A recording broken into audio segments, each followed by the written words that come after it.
Okay guys, welcome back. Keeping on with this little cupboard. Actually both of them. Now what I did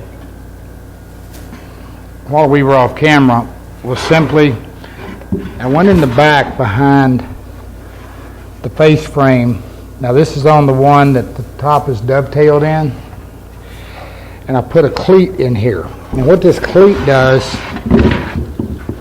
is it provides an upper door closure so that the door has the bottom shelf and then this little piece to lay on. Did the same thing on our sanded one. Now the other thing I did so you would see it, I went ahead and pegged my mortises. As well as I put my pegs in over my screw holes. Now when we finish this, they won't be quite as obvious, but they will be there. They will be obvious. And I want that. Because again, that gives it that nice old period look. It looks like it's been pegged together. And in reality, it sort of has. But they're in there. Not hard to do. So I'm going to show you very quickly on the other one exactly what we did.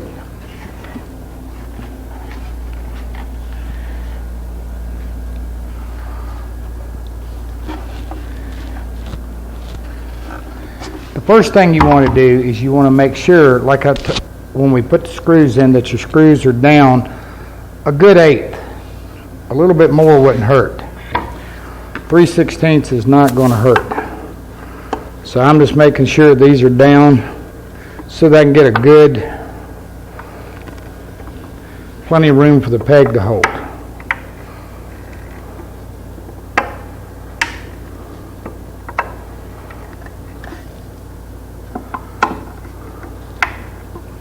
Now,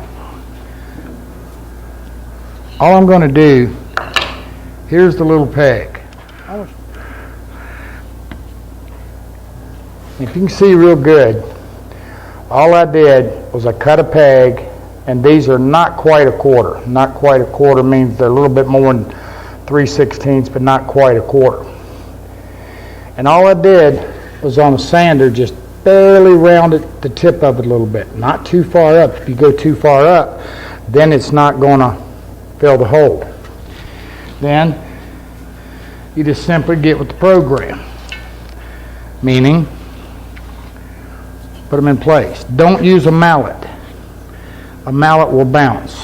Now, they're not going to go in real deep, but deep enough.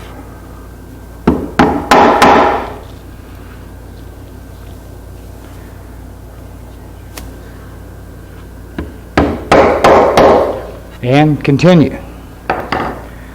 Now, all I'm going to do, if you look at the one I've already done here, what I did was I've got 2 pegs in this face frame, 1 at the top. That's just because of the width. Balances it out. Now we're also going to be pegging our doors. And it's very simple. What you got to do is just play with your drill bit size. This is about 3/16. I want the peg in this soft pine just a little bigger. Now make sure when you drill these, you realize you're pegging a mortise. So make sure you drill it on this side, not on the, you drill it in the stile, not in the rail. See, I'm getting better at remembering what they are.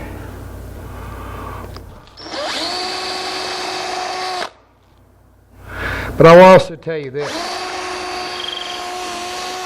They're predominantly cosmetic because this modern day glue and this pine, they hold really well. Now one of the things when you're sanding and you've got the pegs.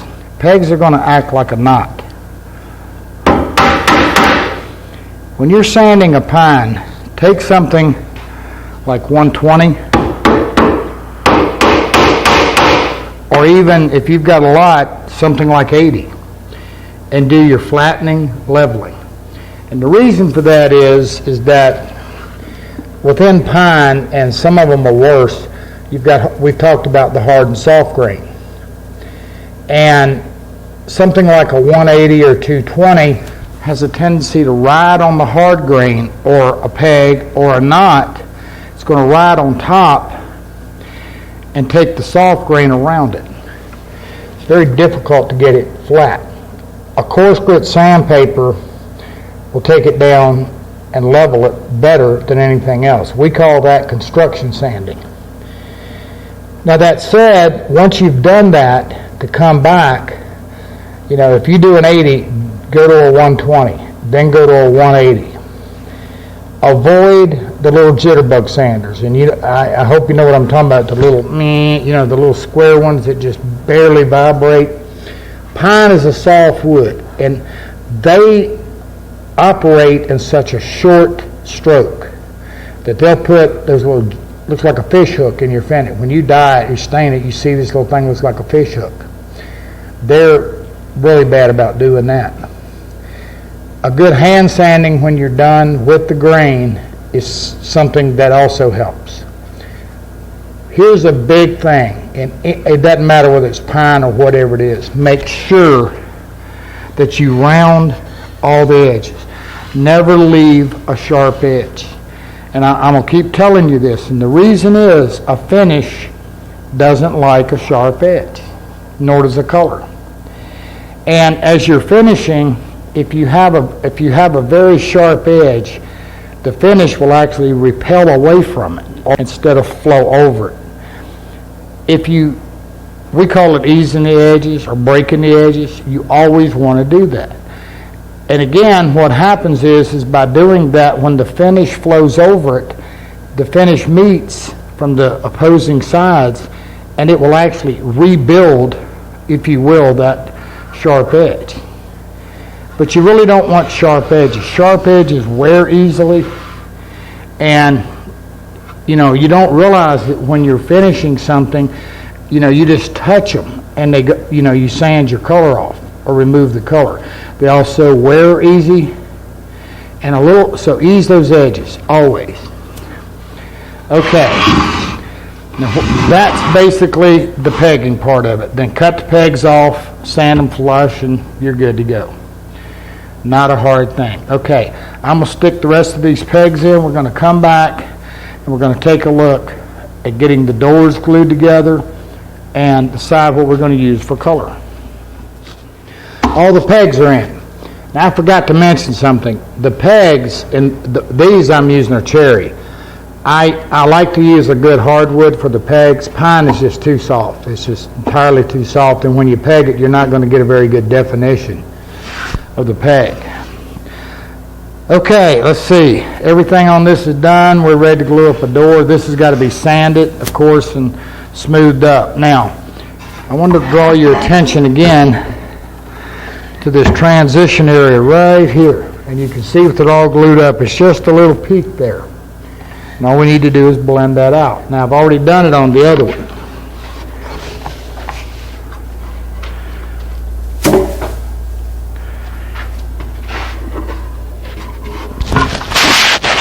And you can essentially see what I did. All I've done is just kind of blended that out and made it blend in with the side. Not hard. And of course, when we get through planing and get all this ready, we'll do a little sanding and again ease all these edges. Definitely want to do that. All right. Now I think I mentioned or said that we were going to make this pine look like cherry. And on the country one, I kind of want to keep it country looking. Now, this is a piece of pine that's got blotch control on it. 2 coats. I'm just touch sanding it. I'm going to show you the colors I think I'm going to go with. I have not gotten approval on the colors yet, but we'll see how this goes. For the cherry, I'm going to use a dye, just so I can show you using a dye. And this particular color is cinnamon. And with the blotch control on the cherry, I think I can get a really nice, on the pine, I think I can get a decent cherry looking color. Now this hasn't been on very long, and I can tell the blotch control has not dried because it's picking up little dark streaks in it. I'll also do another test on the other side tomorrow after it's dried to make sure that I've got enough blotch control on this pine that I'm going to get a nice even coloring. But that's what I'm after. Okay, now with that said, since we're talking about finishing, you're going to have, I see all the time out here on the forums in different places, guys talking about, oh, well, dyes don't blotch as much as stains. Oh, really? Okay, I wish somebody would have told me that. It's thin as water, and something that thin is going to be absorbed far easier than something that's thicker. Ideally, on a pine or a blotching wood, you want a gel stain, which lays on the surface. That's what stains do. Stains stay on the surface more. Dyes are totally absorbed. So what you think might blotch the worst? But I'm not an expert. Never said I was. I've been doing it for about 40 years. What do I know? Okay. Now this is golden oak because I want, just a kind of nice pine look. And one of the things I like about the General Finish brands of water-based stains is that they're thick. So they very much act like a gel stain. So they help in the blotching. But now this again has got some blotch control on it. So this is the color I'm going to go with on my pine. Then we're going to get a coat of finish on it, and we're going to blotch it. Not blotch it, that's dumb. We're going to glaze it to accent and give some wear look to it. How you like that with that blotch control? It kind of helps that sapwood a bunch. Okay, so that's what we're going to do. Now the reason I need to know this now is because we're getting ready to do the door. We got to glue them up. So what I want to do is I want to get a little bit around each edge. I'm not going to worry too much about it. I'll be able to blend this out fully when I'm done, or when I'm doing the whole thing. But what I do want to do is get just a little bit of color around there. So like I said, if this panel contracts, there's not going to be a discolored edge showing up.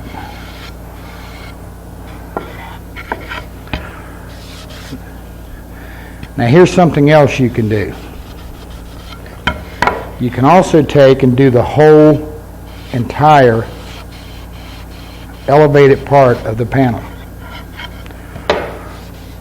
Now you're not going to notice it a lot until we stain it again. And even then you're not going to really notice it, but what that's going to do is you're going to be getting a double stain around this elevated part. And the thing that's kind of neat about that is that if you've got this panel in here, now this is just pine, so we don't have anything spectacular going on. But if this was, a really nice piece of figured wood, by this elevated part getting stained twice, it gets a little bit darker. Not a lot, just a little. And it's kind of like a picture frame. It frames that center part of that panel. Really makes it stand out. Now, again, all of this panel has been, now this is the plain one, so it's got some little bit of marks in it. But this whole thing has had 2 coats of blotch control on it. And I'm just going to worry about hitting around the edges of this on the back. No, I'm not. I'm going to do the whole thing. Make it easier to control when I get in to doing the final stain. It's also water-based. That means that I can actually take a little bit of water if I want to and wipe this down and help pull some of the color off if I need to, and we'll get into that a little later. Now you can definitely see some of the tear out from the hand plane. I want that. Part of the flavor. Part of what we're doing. Okay. Now let me prep the one that's going to be sanded that we're going to make look like cherry. Again, it's a die. Little different animal. All right. So I'm going to dye my panel the exact same way I did the other one. I done got stain all over my hands. First time it's ever happened. Jeez. Yeah, I maybe should be wearing gloves. Around here somewhere. We'll make do.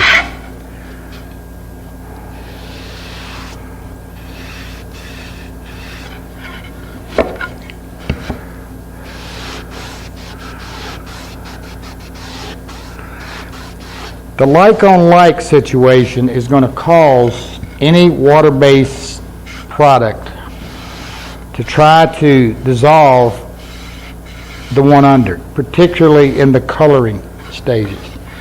Water-based finishes, once they're dry, are not water-soluble. Water-based colorants are not that way. All right. Dry.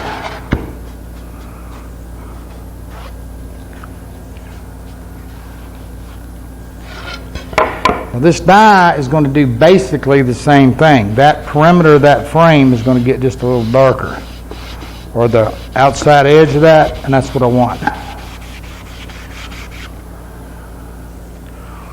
And when you're using a die, I wipe down and across, and then I hit it again. See it? You can see that white mark.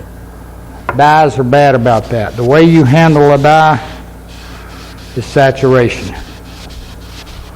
Get it wet and do it quick. And when you're done, walk away. Don't keep working it. Now that's what I'm trying to get through to you. If you keep working this, then you're going to start damaging the blotch control under it, because it's going to be a little bit water soluble. It has to be in order to allow the colorant, whether it be a dye or stain, to bite into it. So don't overwork it. Now in this case, both of these, they really haven't dried overnight. They haven't dried but about 3 or 4 hours, so I'm really pushing my luck on that. 6 hours to overnight's better. Okay, they're going to dry, and we're going to come, and so now we're going to start gluing these things together. Okay.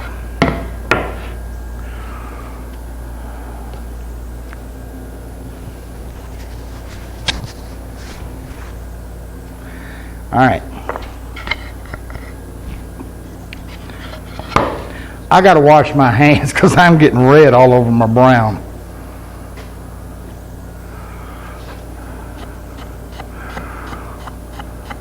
See it right there in the corner?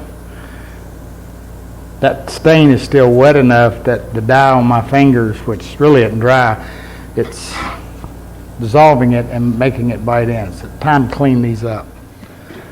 I fitted everything up earlier, and if you recall in the last webisode, one of the things I was dealing with a little bit was my edge right here was a little thicker. So I hand planed and sanded a little bit just to make sure that I could go in and go to the bottom nicely. Now, what I'm going to do, and if you also recall, this panel is narrower than the opening for expansion and contraction. What I like to do is and you do not glue this bottom, never, because it's got that panel's floating in there and it's got to be able to expand and contract. But to keep this panel from moving around, as in rattling if it ever dries out enough and gets loose, I like to put a little drop of glue right in the center and then center the panel up.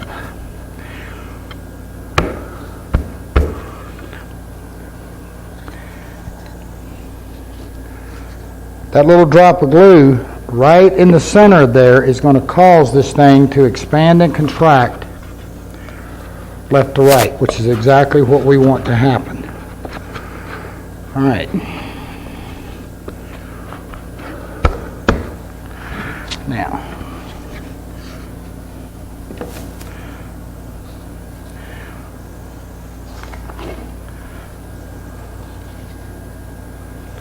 also be careful when you're gluing these that you be careful up at the edge of the panel you don't get a lot of glue, because you really don't want to glue your panel for moving.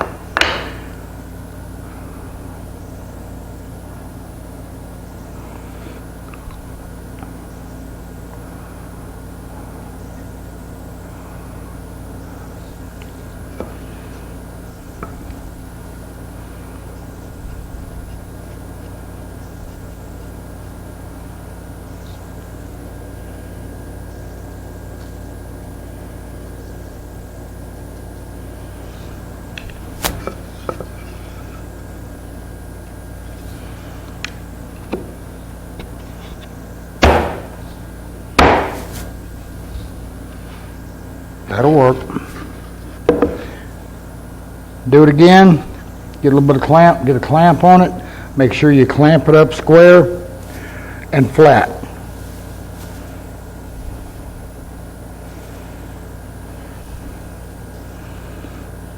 I see guys, they'll take a pipe clamp or something and they'll clamp a door or something like this together, and then they'll take it and lean it up against something, and the door is sitting there in a twist. You do not want to do that. That door will dry in a twist. And if it does, you got issues. Make sure you glue it up flat.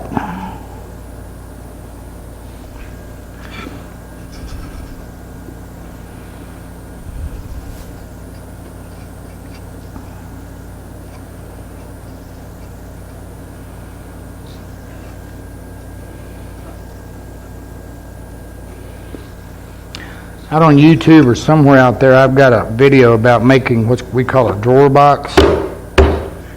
They really, really work well.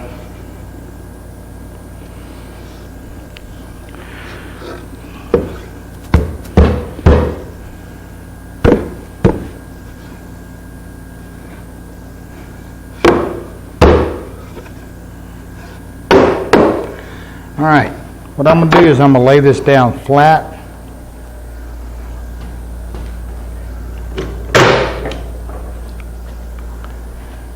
Then I'm simply going to take a clamp and go across it and glue it.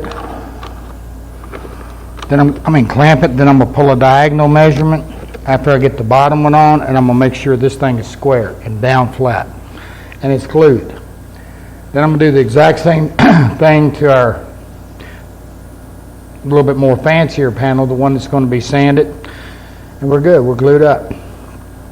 Okay, when we come back, we're going to actually be fitting the doors, get the back in. We got to put a molding on the top of the one that's dovetailed, and then we have to route and put a top on the other one. And we're about ready to finish. Now the thing we're going to do again, we're going to, now this one will be hand planed some, but we'll still take some sandpaper and go over it. Once that's done, then we're going to come back and give everything 2 good coats of blotch control. And we'll be ready to finish it. Continuing on with the little pine cupboards. Got the doors glued up, fitted in the opening. Now I want to turn my focus on the hinges. And we're using rat tail hinges from Horton Brass. And I want to show you how to install a rat tail hinge. So we're going to go down the cabinet here and see what we got. A rat tail hinge basically consists of 3 parts. You've got the leaf,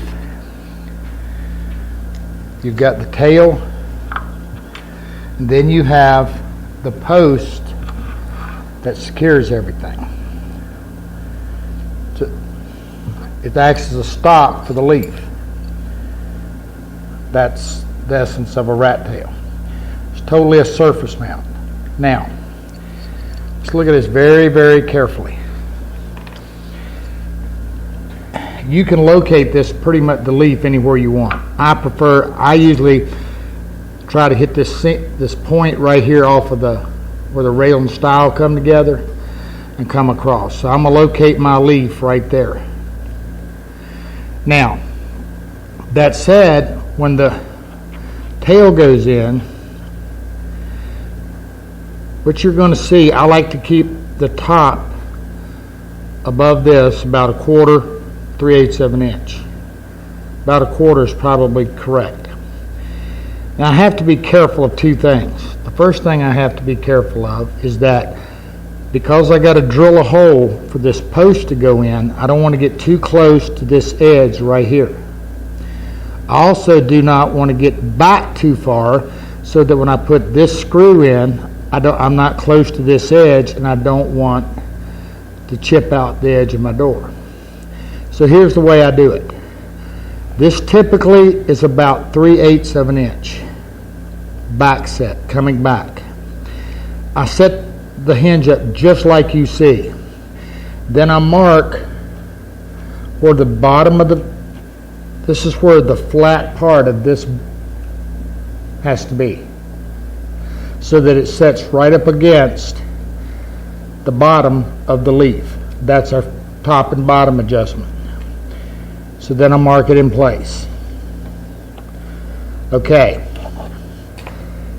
Once I've done that, this is my barrel. In other words, this is where this is going to be setting. Then, I want this. And if you notice the way these are made, it's pretty much flat with the face of the actual screw itself. So as long as I drill this where this edge is right against my stop line on the leaf, you with me? Here's the stop line. As long as I set this against it, that's going to be close enough. That's going to be pretty close. Now, all of that said to say, typically what winds up happening is that this space from the edge to the center is 3/8. That usually works pretty well. So I'm going to mark it at 3/8.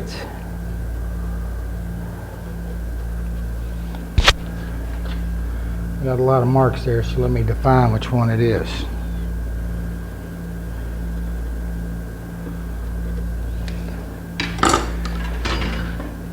Okay.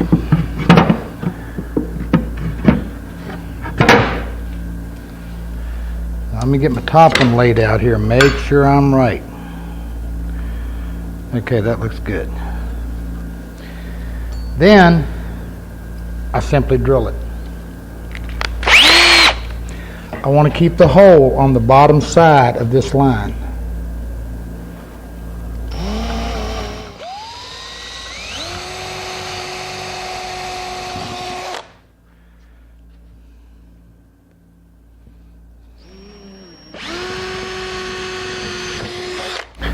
Now, because each and every rat tail is hand forged, they're all going to be slightly different.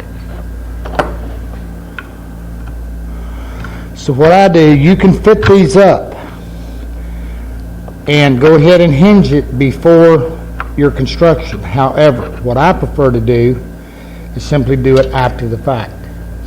The reason for that is that what's going to happen is that each one of these holes in the different leaves, like I said, can be a little bit different.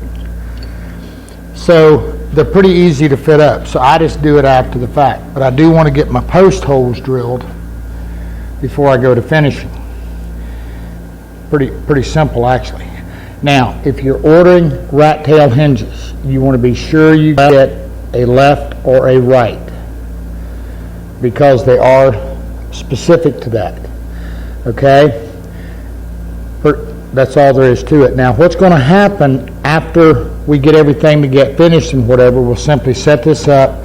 We're going to attach, we're going to screw our tail in, and when you screw these on, make sure that you're down tight to the stop, and make sure that if this, again, your hand forged, if there's any wiggle in here, that you make, because if you're doing it laying like this, is that you have this hinge all the way this way, all the way toward the inside of the door, so that if you see this little bit of wiggle, if you have this hinge back this way, when you stand it up, it's going to let your door drop.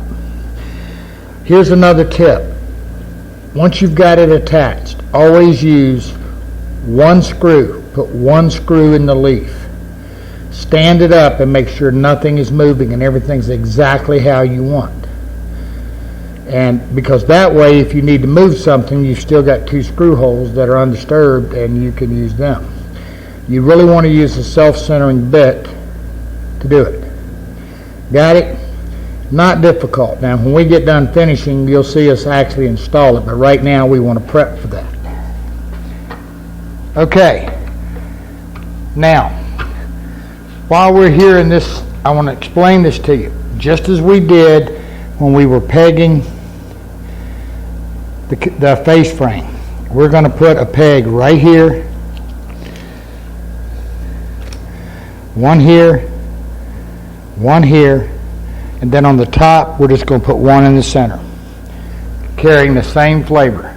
Two on the bottom because of the wider rail, one on the top because of the narrower rail. That simple. And again, going right back. Now, you don't need to drill these all the way through. I'm going to say this again. These are predominantly, they will peg the tenon, but the other side to it is that they're more decorative than anything else. Okay, so what's going to happen next is I'll peg the door. Everything is then ready to sand. Now on this unit, we've already cut the bottom, and we're going to go to the other one and see exactly how I did that. Then we've got to make our molding for the top of the one that's dovetailed, and then we got to route the profile for the top of this case. So right now, all this case needs is it needs the top and the pegs in the door, and it's ready to sand and finish. Backs. I hope his tape holds. You see what we're getting. The only thing we're missing is the top.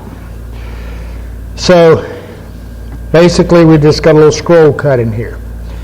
Now, just like where we got to do a little blending here, when you sand this, what you want to do on this very bottom down here is you want to blend this in nicely. Make all this fit nicely. Now, I'm going to reiterate this. Keep your sweeps in your scroll nice and smooth. Okay, it's nothing difficult about this. Now, attachment of this back. One of the things I did is I went through and I drew a pencil line on the inside of everywhere we've got a shelf. And when I take the back off, what I'll do is go through and drill some small holes. Now, if you screw the back on, you want to make sure that you countersink the screws. The other thing I like to do is I keep my back just a little bit proud of the edge. You don't have to, but that takes it tight to the wall. I'm not worried about these edges going perfectly tight to the wall. Now, hanging this is very, very simple. We're simply going to screw through the back just like you're hanging a kitchen cabinet or something. We're simply going to screw through the back right into a stud, or around here we call them a molly bolt or the toggle bolt or whatever. The other thing is with the width of this, you can actually catch two studs. if you need to. Or you could catch one stud and do an anchor. I like, but if you can get right in the middle of a stud pretty close, hit it here, you've got it. Now, the other thing with the back is make sure you leave a little bit of room. Don't try to butt it tight to the back unless you were using plywood or something, for the simple reason you want a little room for this back to expand and contract. Once we draw that, we just kind of come in and put some screws, countersink them. Now my back in this is about a little over 3/8. So we've got plenty of strength. Make sure it's down. This one is flush to the top because we're going to have our top setting on it. It's pretty simple.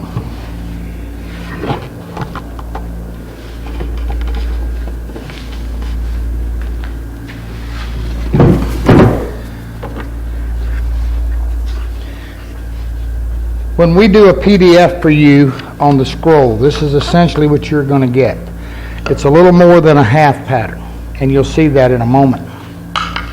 On the one that we're doing the dovetails up through the top, what I did was I simply took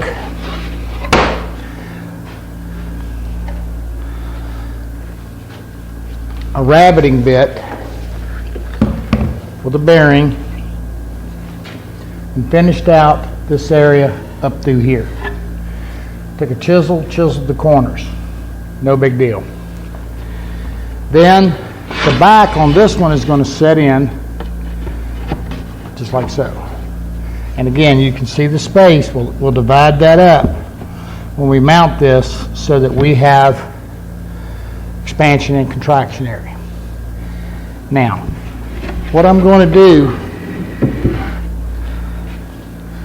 is I simply want to make sure that this is uptight and square.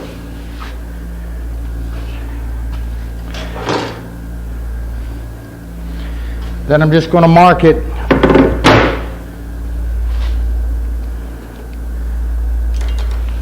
from point. Get this router out of your way. Then I'm simply just going to mark it from this point to this point.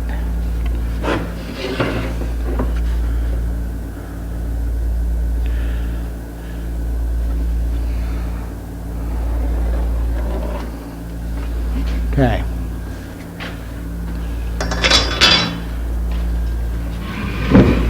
Then, taking the pattern from the bottom point,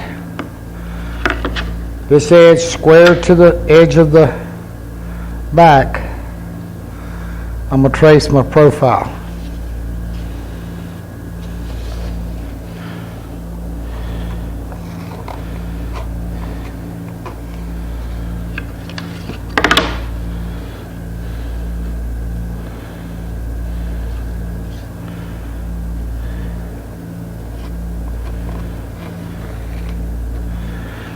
And bandsaw it, jigsaw it, take a rasp, take a drum sander, clean it up, you got it. Now, again, once you've done this, you can either take a very small round over bit or just hand sand and roll that edge. Make sure you ease those edges. Okay. Now the other thing I'm going to show you on this one, this is the one we're hand planing. This is a little old Stanley plane from a box store. It's pretty cheap. And I did something. I did what's called a hollow ground. That's what I call it anyway. And if you look at this, you see where I rounded the edge? It's sort of like what's called a jack plane, but it's on a low angle. I realize most of you are not going to go do all of that. But I've used this a lot to get an old antique look because I want to see the hand plane marks. And what this does, make sure I'm not too deep here. What this does, the old timers would have used a jack plane. And it's a steep angle, and it has basically this hollow ground. They used that for heavy removal. And then they would come back with different other planes and work their way down to a smoother and then down to a scraper. But what this will do is when you hand plane it, because it's cutting on the front part of this, it'll kind of give you a little bit of a rippled surface. And a textured surface. Now that being the case, it's if you do it much with old antiques and whatever, and you look in the backs of them, man, that's just the way you've seen it. They take that jack plane and get that thing down close, call it a day. So anyway, that's what we're going to use to put a little bit of flavor in this. And you can see right here on the bottom of this shelf, and a couple of you guys was in here when we was made the comment, said, Charles, you done tore that thing all up. Yeah, I did. Sure did. I got news for you. I ain't done. I want it to look old. So that's what we're going to do.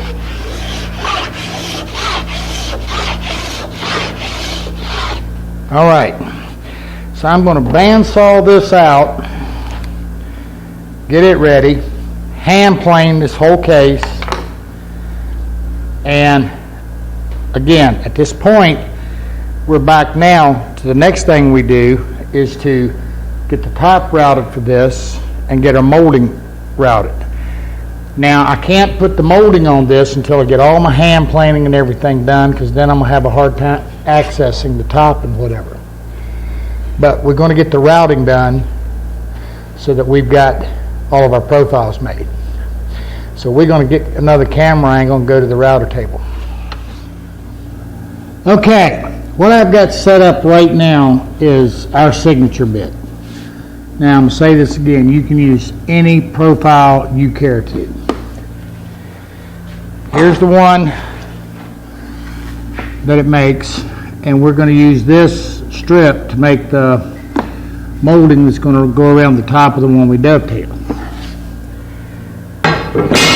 And then this is going to be our top. Now I want the top to overhang on the sides and on the front 1 inch.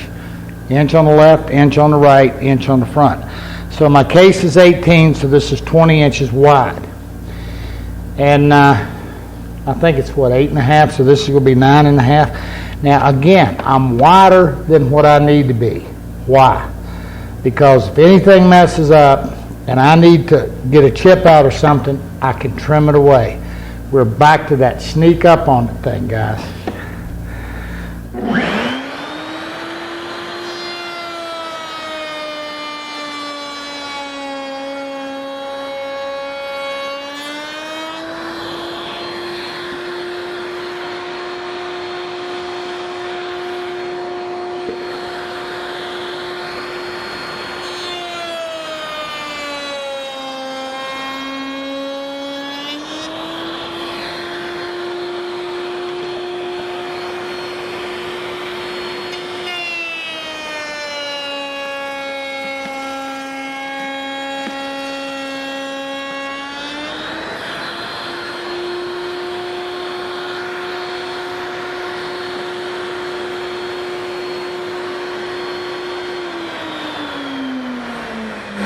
Alright, I got a little chip out back here in the back, and I got just a little teeny bit on that corner.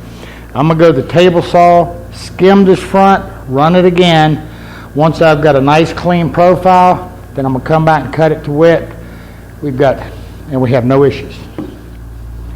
Alright, I got a little bit of glue coming up there, but that I'll sand off, but you kind of get a look at where we need to be here. It's close enough just to get a sneak peek. So there we are. One top. Not difficult. Okay. Now, I'm going to run the molding. Now the top is 7/8 and so is my molding. And the reason for that is so that on the other one, when we go around, we want to cover the dovetails on the sides. Just have them show through the top. Now, when I cut this on the table saw,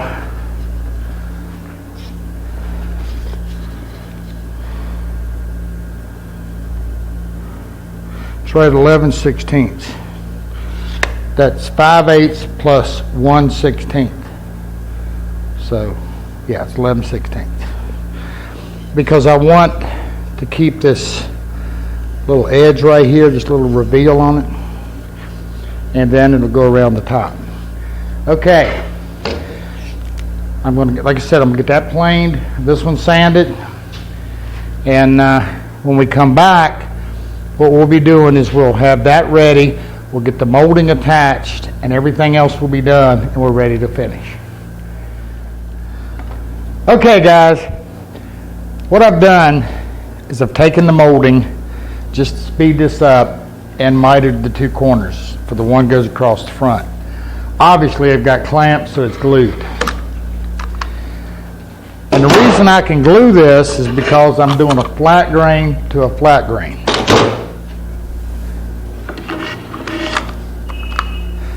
Now what I've got to do is I want to get my sides on. Now this is where we have to deal with expansion and contraction. One of the simplest ways I know of doing this, and that's what we want to do here, the simplest thing we can, is to nail it. And that's exactly what I'm going to do. Now, what I'm going to use is an 1.5 inch 16 gauge finishing nail.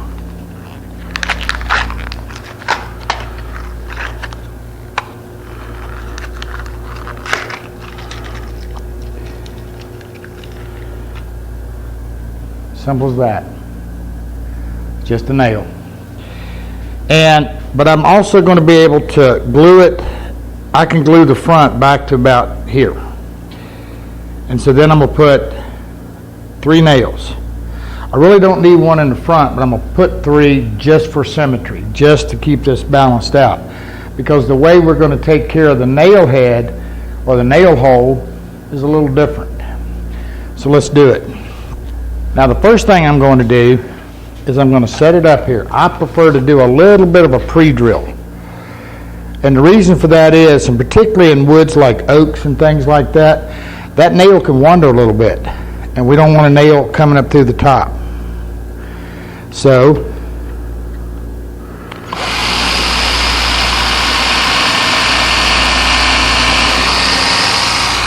just a little pre-drill here.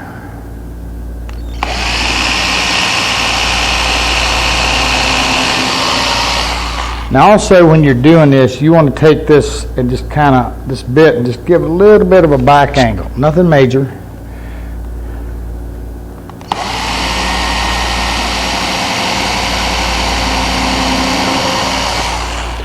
Okay. Now obviously what I've done is I've hand planed all of this. I haven't the top yet because I'll do that after the molding is on. And I just took a sander and a little bit of 180 and gave it a quick buzz.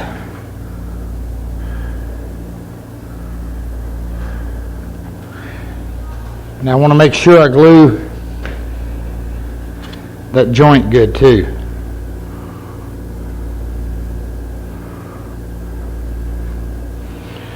All right.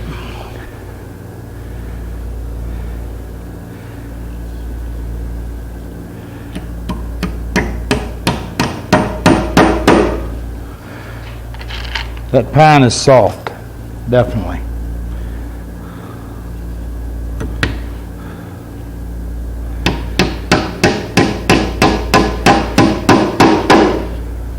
Now don't take the nail down so far that you damage your molding.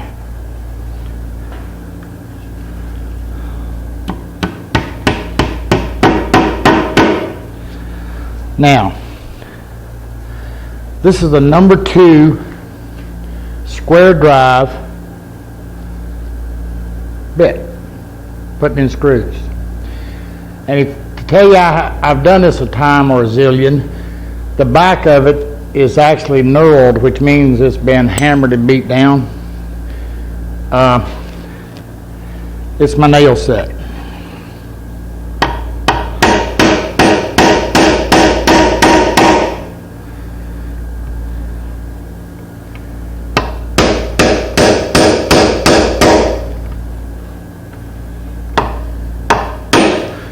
Now what I'm about to show you, could you have used on these sides? Absolutely. Now to understand the nail, you know, they've been around a little while and they're still there, they're still holding. The nail being metal will flex with the expansion and the contraction. They just do. Rare have I seen anything that's been nailed split because of expansion and contraction, unless it was just super green or whatever. Nails will work with movement. Now, using the number 2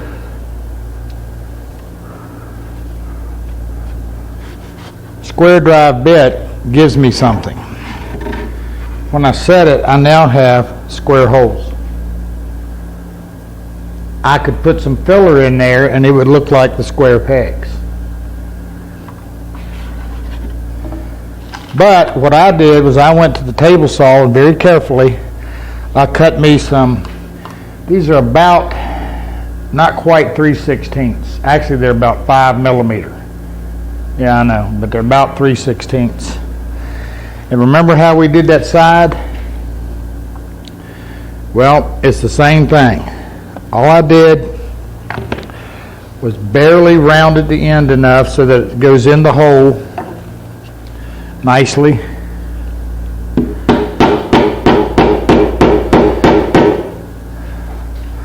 And we're going to peg each one of these. Dries, cut it off, sand it. Again, it's going to look like you've square pegged the molding on.